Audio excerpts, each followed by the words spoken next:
One of the habits I encourage my clients to pick up, because it isn't something that we normally do or that it's easy to do unless we're reminded and encouraged to, is to acknowledge our own achievements and to give ourselves credit for all of our effort. And as this channel has now reached what feels like the huge milestone of 1,000 subscribers, I'm here to celebrate and to share the joy and gratitude with each one of you. So here we are. Yay! Thank you so much, 1,000 wonderful souls. I am so happy you're here.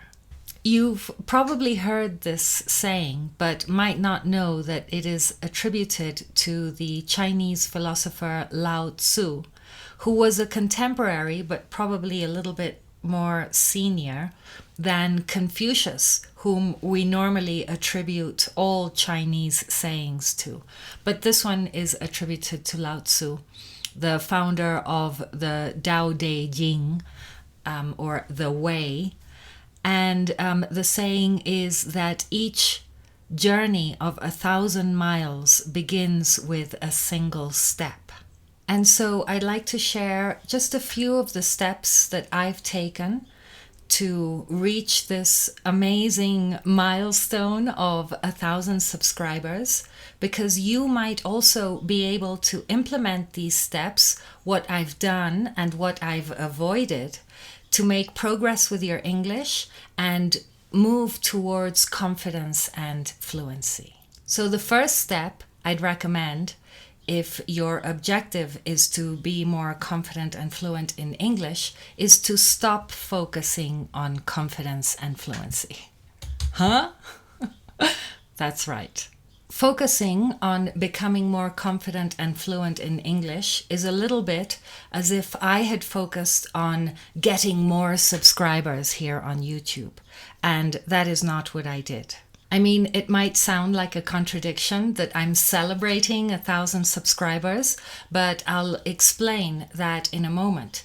The fact is that I'm not focused on how many subscribers this channel has, but rather on being helpful and being useful to the viewer, to the subscriber. The more helpful I am, the happier that makes me. The more meaningful my life is. A number is not meaningful, but making a difference is. And this is why I ask you, whether it's the first time you're watching my content or whether you've seen previous videos and value what I share, I'm asking to please subscribe to the channel, because by doing so, the algorithm understands that it needs to present my work to others who are likely to find it helpful too. So the value of the content is the primary objective, whether the channel has 100, 1,000 or 100 million subscribers.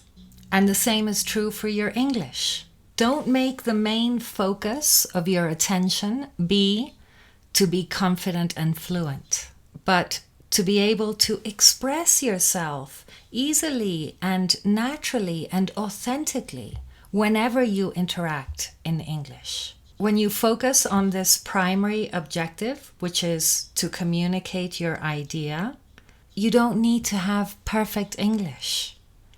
A clear idea will be communicated through imperfect English. Oh, you might say, but what will others think? No, I don't want to speak English unless it's perfect. It makes me feel very uncomfortable to interact in English because I don't speak it like a native, and I feel that everyone is judging me. This is something I hear a lot. But mostly speaking, people aren't judging. They're listening to you. They want to understand what you're saying, just like you want to understand them. So what I've done is to focus only on the value of my content and to only upload videos that I'm happy with, even when they're nowhere near perfect, but I know that I'm trying my best with the information and knowledge and experience that I have, and knowing also that I'm making progress as I continue to upload and gain experience. So, does to celebrate your achievements resonate with you at all? Is it something that you identify and acknowledge and recognize yourself for? Comment below with one important milestone that you have achieved recently. Tell us about the breakthrough you've made. What was the event? Why is it an important landmark for you? And how did you celebrate the occasion? In what way was it a turning point in your life? And moving on now to the kind of things that I have avoided in order to continue growing my channel to this point. I have to say that the number one thing that I've avoided is to compare my channel to other channels, particularly to the channels of other English teachers. I simply wouldn't dare to put myself out there with my own content and my own videos if I had this comparing mind and I focused on what others were doing or I tried to compete with them in any way. And this doesn't mean that I'm not aware of other English teachers. Of course I am, and I greatly admire the work of some of them.